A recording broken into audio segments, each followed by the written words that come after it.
এখানে যদি আপনারা আমাদের সাথে থাকেন, জনগণ সাথে থাকে, তাহলে আমাকে যেমন দেখেছেন আমি এখনও তেমন আছি, তেমনই থাকবো। আমার একটা লাইন আনসার, যেমন দেখেছেন তেমনই থাকবো ইনশাল্লাহ।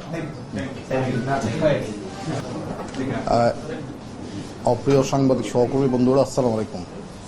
এটি আমার জন্য খুব সৌভাগ্যের বিষয় যে পূর্ণভূমি সিলেটে জেলা প্রশাসকের দায়িত্ব পালন সরকার আমাকে যে কোনো কারণেই হোক আমাকে দায়িত্ব দিয়েছেন, হয়তো উপযুক্ত মনে করছেন বলেই এখানে দায়িত্ব দিয়েছেন। আমি প্রথমত চেষ্টা করব আমার সর্বোচ্চ দিয়ে যে এই জেলার জন্য এবং মানুষের জন্য কাজ করতে, এবং আমি এই দায়িত্ব পালন করার জন্য সকল শ্রেণী পেশার মানুষের সহযোগিতা চাই।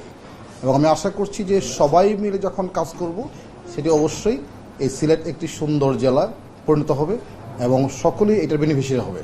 এবং আমি সকলকে অনুরোধ করব যেন সবাই নিয়ম মানে এবং আইন মেনে চলার চেষ্টা করে। আমি সেই কাজটাই করার চেষ্টা করব। এখানে বেশ কয়েকটা জিনিস আমার প্রায়োরিটি থাকবে।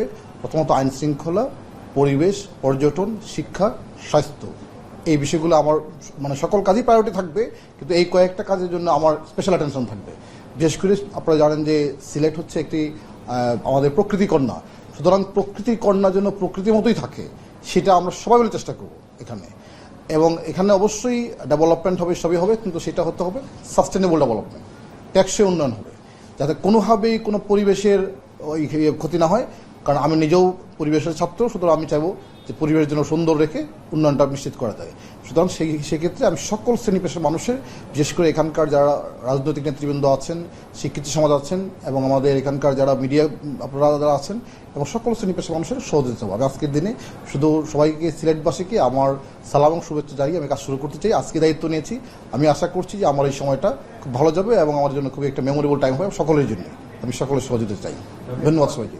কোনো প্রশ্ন না, আপনি যেহেতু আজকে এসেছেন, এতদিন ধরে আসলে একটা ইস্যু নিয়ে কাজ করেছি, আমাদের একটু আপনার কাছে যে বিষয়টি আমাদের প্রত্যাশার জায়গাটা একটু বড় হয়ে গেছে, সেজন্য সবাই আসলে ছুটে এসেছে। তো একটা বিষয় জানতে চাই, সিলেট আসলে মূল ভিত্তি হচ্ছে প্রাকৃতিক সম্পদ, পর্যটন, সিলেট অর্থনীতি, প্রবাসী অর্থনীতির পাশাপাশি।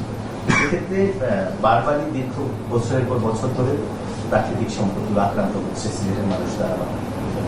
খনিজ সম্পদের বিষয়টিও আছে। তো সেক্ষেত্রে যদি কোনো এডিশনাল পদক্ষেপ নেওয়া লাগে, এডিশনাল সুপারিশ করা লাগে, যেমন খনিজ সম্পদ মন্ত্রণালয়ে তাদের কার্যক্রম বাড়ানোর জন্য নতুন তাদের অফিসিয়াল কোনো কার্যক্রম বাড়ানোর জন্য অবকাঠামোগত কোনো বিষয় করতে হবে, সেই বিষয়গুলো আপনার পরিকল্পনায় থাকবে?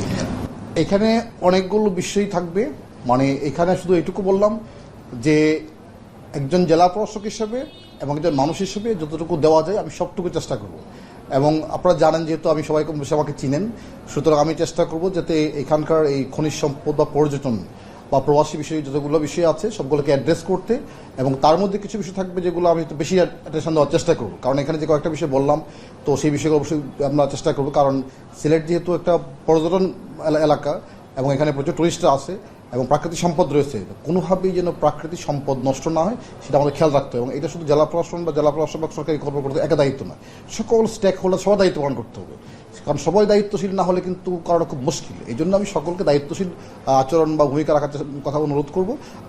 আমি আশা করছি যে সবাই মিলে কাজ করলে ইনশাল্লাহ অবশ্যই সেটা খুব ভালো থাকবে এবং আমাদের প্রাকৃতিক সম্পদ ভালো থাকবে, সংরক্ষিত থাকবে, পরিবেশ ভালো থাকবে, একই সাথে আমাদের পর্যটন নিশ্চিত হবে, পাশাপাশি আমাদের ডেভেলপমেন্ট নিশ্চিত হবে, তাতে কোনো সন্দেহ নেই।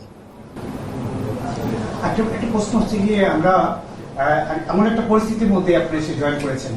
গতকালকে সিলেটের যে সাদা পাথর নিয়ে যে তদন্ত কমিটি হয়েছে, সেই তদন্ত কমিটির একটা রিপোর্ট পেশ করা হচ্ছে গতকালকে আমাদের সদ্য বিদায়ী জেলা প্রশাসক মহোদয়ের কাছে।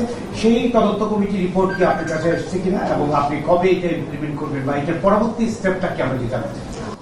আমি তো আজকেই যোগদান করেছি, আমাকে একটু সময় দেন, একটু বিষয়গুলো একটু বুঝে নিতে, দেখি কি করা যায়।